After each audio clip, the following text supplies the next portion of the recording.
সম্মানিত সন্দীপবাসী এবং আমার প্রাণপ্রিয় সাংবাদিক ভাইয়েরা, আপনারা আজকে আমার অফিসে এসেছেন এবং নির্বাচনের যে পরিস্থিতি আমরা ইতিমধ্যে অবজার্ভ করেছি এবং পরবর্তী পরিস্থিতি সম্পর্কে জানতে চেয়েছেন।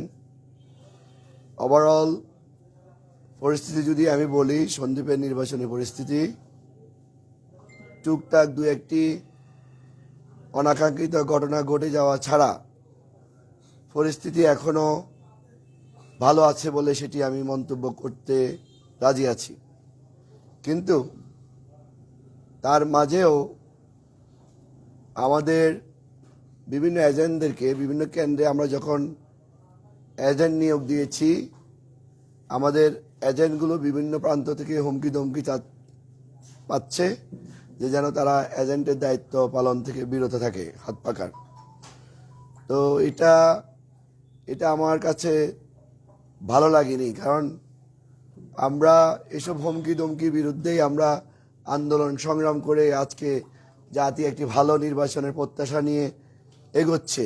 কিন্তু এই সময়ে এসে যদি অপর প্রার্থীর সমর্থিত কেউ যদি আমার এজেন্টকে হুমকি ধমকি দিয়ে আমার নির্বাচনী কাজ থেকে দূরে সরিয়ে রাখে, সেটা কেমন যেন আবার আপনার অন্যরকম গন্ধ আমি পাচ্ছি। তো এই জন্য আমি যারা বিশেষ করে আমার এজেন্টদেরকে এবং আমার কর্মীদেরকে হুমকি ধমকি দিয়ে কাজ করা থেকে বিরত রাখতে চেষ্টা করতেছেন, আপনারা সাবধান হয়ে যাবেন। আমার কাছে অনেকগুলো রিপোর্ট আসছে, অনেকগুলো ইউনিয়ন থেকে, অনেকগুলো ভোট কেন্দ্র থেকে। আমি বিনীত অনুরোধ করব যে আমিও চাই যে সন্দ্বীপে একটি সৌহার্দ্য এবং ভ্রাতৃত্বপূর্ণ পরিবেশে নির্বাচনটা হয়ে যাক। এখানে আমরা কারো বিরুদ্ধে কোনো প্রপাগান্ডা করব না, কারো মানহানি করব না, কোনো প্রার্থীর কর্মী অথবা সমর্থকদের উপর আমরা হামলা করা থেকে বিরত থাকব। তাহলেই আমাদের যে আশা আকাঙ্ক্ষার নির্বাচন, সে আশা আকাঙ্ক্ষার নির্বাচন আমরা পাবো বলে আমি বিশ্বাস করি। আমি এখনও বিশ্বাস রাখি ইনশাআল্লাহ যে 12 তারিখে যে নির্বাচনটি হবে, বিশেষ করে সন্দ্বীপের মানুষ, সন্দ্বীপের 90 থেকে 95% মানুষ খুবই নিরীহ। ওনারা চায় শান্ত থাকতে এবং শান্ত পরিবেশে কেন্দ্রে গিয়ে ভোট প্রদান করতে। আমিও বিশ্বাস করি যে আমরা যতজন প্রার্থী আছি, প্রত্যেক প্রার্থীর সমর্থিত কর্মী যারা আছেন অথবা সমর্থক যারা আছেন, ওনারা কেন্দ্রের পরিবেশটা শান্ত রাখবেন। কেন্দ্রে কোনো প্রকার অনিয়ম বিশৃঙ্খলা ওনারা করবেন না, এটি আমি মনে প্রাণে বিশ্বাস করি। আর যারা এই ধরনের মনোভাব নিয়ে আছেন যে আমরা কেন্দ্রে গিয়ে আমরা বড় দল, আমরা ছোট দলকে আমরা হুমকি দুমকি দিয়ে কেন্দ্র থেকে বাহির করে দেব অথবা এজেন্টকে কেন্দ্রের বাইরে পাঠিয়ে দিব, আমরা আমাদের ইচ্ছা মতে ব্যালটে সিল মারব, তাহলে তাদের জন্য আমার স্পষ্ট বার্তা হচ্ছে, যদি এই ধরনের কোনো অনাকাঙ্ক্ষিত ঘটনা ঘটে যায়, তাহলে আমি সাথে সাথে গিয়ে ওই কেন্দ্র তথা পুরো সন্দ্বীপের ভোট স্থগিত চাইব এবং প্রশাসনের কাছে বলবো এই কেন্দ্র সন্দ্বীপের ভোট স্থগিত করতে। সুতরাং আমি প্রত্যেক প্রার্থীর সমর্থিত জনসাধারণকে বলবো, আপনারা সন্দ্বীপের মানুষদেরকে ভোটাধিকার প্রয়োগ করে দেওয়ার জন্য একটি সুস্থ পরিবেশ সৃষ্টি করে দেন। আপনারা এমন কোনো ভীতিকর পরিস্থিতি সৃষ্টি করবেন না যাতে আমার মা বোনেরা, আমাদের নিরীহ মানুষ কেন্দ্রে গিয়ে নিজের ভোটদান থেকে বিরত থাকে। আমি আশা করি আপনারা এবারে সবাইকে সহায়তা করবেন, আর আমার সহযোগিতা সর্বসময় আপনাদের জন্য থাকবে এবং শান্তিপূর্ণভাবে থাকবে।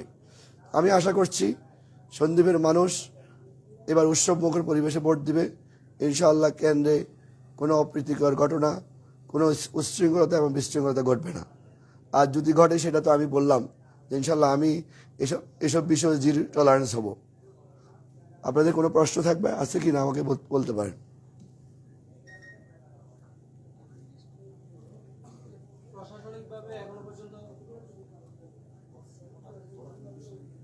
আপনার যদি নির্বাচনের শেষ মুহূর্তে আপনার ভোটারদের উদ্দেশ্যে কিছু বলার থাকে ও আচ্ছা, ভোটারদের উদ্দেশ্যে তো আমি অনবরত বলে আসছি।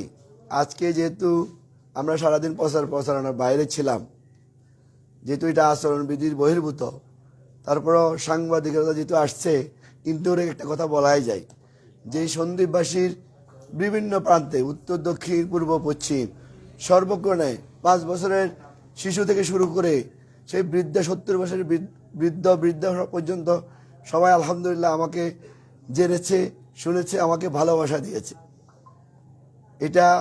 এটার জন্য আমি কৃতজ্ঞ। এটাই আমার একটি প্রাথমিক বিজয়। আমি আশা করছি সন্দ্বীপের মানুষ আমাকে যে ভালোবাসা দিয়ে আগলে রেখেছিল এতদিন, 12 তারিখে সেই ভালোবাসার ফলাফল ওনারা দিয়ে দেবেন এবং ওনাদের যে ভোটটি আছে, পবিত্র ভোটটি সন্দ্বীপের কল্যাণে এবং সন্দ্বীপের বৃহৎ স্বার্থে ইনশাআল্লাহ ওনারা এবার হাত পাখাকে বেছে নেবেন বলে আমি বিশ্বাস করি এবং এবার হাত পাখাই সন্দ্বীপে বিজয় হবে। সন্দ্বীপের মানুষ আমাকে অতীতে যে ভালোবাসা দেখিয়েছে, 12 তারিখেও একই রকম ভালোবাসা দেখাবে বলে আমি বিশ্বাস করি। কারণ আমাদের সন্দ্বীপের মানুষ ভালোবাসা একবার দিলে সেটা কেড়ে নিতে চায় না। সুতরাং আমাকে যে ভালোবাসা একবার দিয়েছে, 12 তারিখেও সেই ভালোবাসার বহিঃপ্রকাশ ওনারা দেখাবে। সন্দ্বীপবাসী, আবারও জানাচ্ছি যে 12 তারিখ আপনাদের পবিত্র ভোটটি আমার একান্ত প্রয়োজন, আপনাদের পাশে থাকার জন্য, আপনাদের সন্দ্বীপ বিনির্মাণের জন্য, আপনাদের যুবকদের নিয়ে কাজ করার জন্য। তাই দয়া করে এবার আপনাদের ভোটটি হাত পাকায় দিয়ে আমি আমজাদ হোসেনকে, আমি আপনাদের দ্বীপের সন্তানকে আপনাদের সাথে রাখবেন এই প্রত্যাশা করছি। আসসালামু আলাইকুম। একটা বিষয় হচ্ছে আমরা যেটা দেখলাম যে প্রার্থীদের সাথে যারা প্রার্থী বর্তমানে চারজন প্রার্থী সৌহার্দ্যপূর্ণ আমরা অনলাইনে দেখেছি, ছবি দেখেছি, ভিডিও দেখেছি।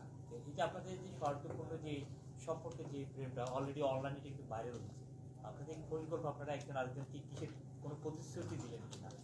না, এটা তো এই পরিবেশটা আসলে আমি সৃষ্টি করেছি।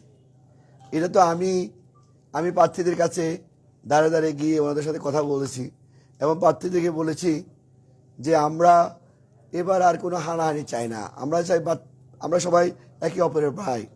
আমরা ভোট দিতে যাব, শান্তিপূর্ণভাবে যাব, আমরা যেন কেন্দ্রের পরিবেশ শান্ত রাখি। এটা ছিল আমার অনুরোধ।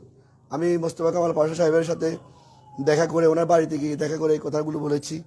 আমি জনাব আলাউদ্দিন শিকদার সাহেবের সাথে ওনার অফিসে গিয়ে এই কথাগুলো বলেছি। ওই দিন কাকতালীয়ভাবে আমাদের স্বতন্ত্র প্রার্থী মহিদুল মালা সাহেবও ছিলেন, ওনার কাছেও আমি এই কথাগুলো বলেছি। সাধারণত আমি ধারে গিয়ে এই কথাগুলো বলতে চেষ্টা করেছি, কারণ আমি যখন সন্দ্বীপে ঢুকেছি তখনও বলেছি যে এই সন্দ্বীপে আমি একটি সহাবস্থানের রাজনীতি করে তুলতে চাই। সেটাতে আমি এখনও আছি। ইনশাআল্লাহ আমার আমৃত্যু আমি এটা নিয়ে থাকবো, ইনশাআল্লাহ এটা থেকে সরবো না। আমজাদ ভাই, যে বিষয়টা সবচেয়ে গুরুত্বপূর্ণ যে বিষয় নির্বাচনকালীন শেষ মুহূর্তে সবচেয়ে বেশি যে এটা গুরুত্বপূর্ণ সেটা হচ্ছে প্রশাসনিক সহায়তা। আপনি প্রশাসনিকভাবে মানে যেভাবে চাচ্ছেন সেভাবে আপনি কেমন সহায়তা পাচ্ছেন, বা প্রশাসন এখন পর্যন্ত তাদের বিরুদ্ধে কোনো অভিযোগ আছে? আমি আসলে এখনো পর্যন্ত কোনো প্রশাসনের সাথে আমার যোগাযোগ করি না, আমি প্রয়োজন হয় নাই, করি নাই। কিন্তু যখন আমার নেতা কর্মীদেরকে হুমকি দুমকি দেওয়া শুরু করছে, এই সম্পর্কে আমি সন্দ্বীপ থানায় জানিয়েছিলাম। ওনারা বলেছেন ব্যবস্থা নেবে, কিন্তু আমি কোনো ব্যবস্থা নিচ্ছে বলে এই ধরনের কোনো খবর পাইনি বা ওনারা নেননি। এটাই যৌথ বাহিনীকে মনে হয় আমাদের কেউ জানিয়েছিলেন, ওনারা বলেছে স্পেসিফিক কোনো কারণ ছাড়া ওনাদেরকে কোনো ব্যবস্থা নিতে পারবে না। এখন আমরা স্পেসিফাই করব কিভাবে, সেটা তো একটা বিষয়। কিন্তু আমার সাথে কোনো আইনশৃঙ্খলা বাহিনীর কোনো ঊর্ধ্বতন কর্তৃপক্ষ বলেন কারোর সাথে কথা হয়নি। কারণ কী কারণে কথা বলবো, আমার প্রয়োজন নাই।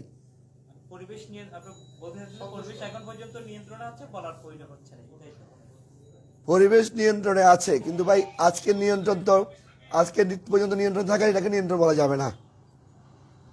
কারণ আমরা তো এখনো চাঁদ রাতে যাই নাই। যেদিন চাঁদ রাতে বোঝা যাবে উৎসব কেমন হবে, বুঝছেন? এখন উৎসব যদি আমাদের খারাপ হয় তাহলে আমরা কিভাবে বলবো পরিস্থিতি নিয়ন্ত্রণে আছে? হয়তো এখন পর্যন্ত ওনারা নিয়ন্ত্রণে রেখেছে, এরপরে ডিল হয়ে যেতে পারে। এই জন্য প্রশাসনের উদ্দেশ্যে বলবো, যেহেতু সরকারের একটি চ্যালেঞ্জ যে আপনারা কারো দ্বারা ম্যানেজড হবেন না। আমাদের সন্দ্বীপবাসী একটি ভালো নির্বাচন চাই, পুরো দেশ একটি ভালো নির্বাচন চাই। আশা করি আপনারা ভালো একটা নির্বাচন দিবেন এবং প্রত্যেক প্রার্থীকে আপনারা সম অধিকার দিবেন। এখানে কেউ কারো চেয়ে ছোট নয়। এখানে আমিও সংসদ সদস্য প্রার্থী, বড় দলে যিনি আছে উনিও সংসদ সদস্য প্রার্থী। সুতরাং আমরা ফেরালাল যে যে আপনার আছে, রেসপেক্ট আছে, ওই ফেরালাল রেসপেক্টের অধিকারী সবাই। ভাই আমাদের সন্দ্বীপে টোটাল 83টা কেন্দ্র নির্বাচন কমিশন থেকে যে শীট প্রদান করা হয়েছে সেখানে ইতিমধ্যে 9টি কেন্দ্রকে ঝুঁকিমুক্ত একদম সাধারণ কেন্দ্র হিসেবে ঘোষণা করা হয়েছে এবং 50টি কেন্দ্র ঝুঁকি আছে আর 24টি কেন্দ্র অধিক ঝুঁকিপূর্ণ। তো এই বিষয়টা মাথায় নিয়ে আপনারা কোনো পরিকল্পনা করেছেন কিনা? এই বিষয়গুলো প্রশাসনকে জানানো হয়েছে এবং প্রশাসন বলেছে যে এই কেন্দ্রগুলোর প্রতি ওনাদের অধিক নজরদারি থাকবে। যেহেতু প্রশাসন প্রতিশ্রুতি দিয়েছে, এরপরে ওনাদের কর্মকাণ্ড কেমন হয় সেটার উপর আমরা নজর রাখবো। কারণ শুধু প্রশাসন নজর রাখবে, আমরাও তো নজর রাখছি প্রশাসনের উপরে, এবং প্রশাসনের উপরে নজর রাখার উপরে ভিত্তি করবে যে প্রশাসন আসলে কেমন কাজ করছে। যদি দেখি যে প্রশাসন কোনো সহায়তা আমরা পাচ্ছি না, তাহলে আমরা নির্বাচন স্থগিত চাইবো। আমরা এই ধরনের নির্বাচন চাইবো না, অনুষ্ঠিত হতে দিব না সন্দ্বীপে। আমরা ওই প্রশাসনের যে বিষয়ে আমি একটু স্পেসিফিক প্রশ্ন করতে চাই। আমরা বিগত অনেকগুলো নির্বাচন আমরা দেখেছি সবসময় প্রতিপক্ষ প্রার্থীর অভিযোগ থাকে প্রশাসনের উপর। এবারে নির্বাচনে আপনি প্রশাসনকে অভিযুক্ত করার মতো কোনো পরিস্থিতি দেখছেন কিনা, বা আপনার কোনো প্রতিপক্ষ প্রশাসনকে তাদের নিয়ন্ত্রণে আনতে পেরেছে, এরকম কোনো অভিযোগ আপনার আছে কিনা? আসলে আমি এই ধরনের অভিযোগ দিব না, এই ধরনের আমার নিয়ন্ত্রণ কিছু নাই। তবে আমি একটা জিনিস লক্ষ্য করেছি, আমি একটি প্রচার মাইক নামিয়েছিলাম ফিকাপে করে। আমাকে বলা হয়েছিল এটা আচরণবিধি বহির্ভূত, বলার সাথে সাথে আমি ওটা নামিয়ে আনছি। কিন্তু আমি দেখেছি বড় আরেকটি প্রার্থী উনি ঠিকই এটা চালিয়েছেন, এবং গত কয়েকদিন আগেও আমি দেখেছি। প্রশাসন কিন্তু ওনাদের চোখে দেখেননি, আমারটা দেখেছেন। তো এখানে কিছুটা পক্ষপাতিত্ব আভাস আমি পাচ্ছি। তবে আমি প্রশাসনকে আমি এখনো দোষ দিচ্ছি না, হয়তো ওনাদের চোখে ওটা পড়ে নাই আর কি। এটা তো বলতে পারছি না, এত তাড়াতাড়ি কমেন্ট করতে চাই না। আপনার কথা প্রসঙ্গে বলতে চাচ্ছি, আপনাকে যখন প্রচারণায় এই বিষয়টা যখন আপত্তি জানালো প্রশাসন, আপনার চোখে যখন ওই বিষয়টা পড়লো আরেকজন পার্টি, ওই বিষয়ে আপনার কোনো ওদেরকে বা প্রশাসনকে অভিযোগ করছেন কিনা?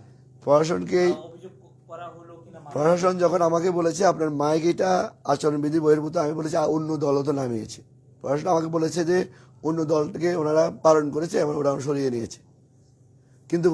কিন্তু প্রশাসন পরে যখন আমি কালকে আবার এই জিনিসটা দেখলাম গতকাল, তখন আমি বললাম যে প্রশাসন আমার সাথে অসত্য কথা বলেছে। কারণ আমি তো ওখানে মাঠে গিয়ে ওনাদের মাইক খোঁজার সেই সময় আমার নেই। আমি প্রশাসনকে বিশ্বাস করেছি, এটাই। ধন্যবাদ। যদি কোনো অনিয়ম থাকে বা অভিযোগ আসে তখন আপনার কি ভূমিকা থাকবে এই ক্ষেত্রে? নির্বাচনের দিন যদি, আমি তো আগেই বলেছি, নির্বাচনের দিন যদি কোনো অনিয়ম আমার চোখে পরিলক্ষিত হয়, আমি সরাসরি নিজে লাইভে গিয়ে পুরা সন্দ্বীপবাসীকে জানাবো, দেশবাসীকে জানাবো, এবং প্রশাসনের কাছে জানতে চাইবো এটা কেন হয়েছে। প্রশাসন যদি যথাযথ ব্যবস্থা না নেয়, তাহলে আমি সন্দ্বীপের নির্বাচন স্থগিত চাইবো। থ্যাংক ইউ ভাইয়া।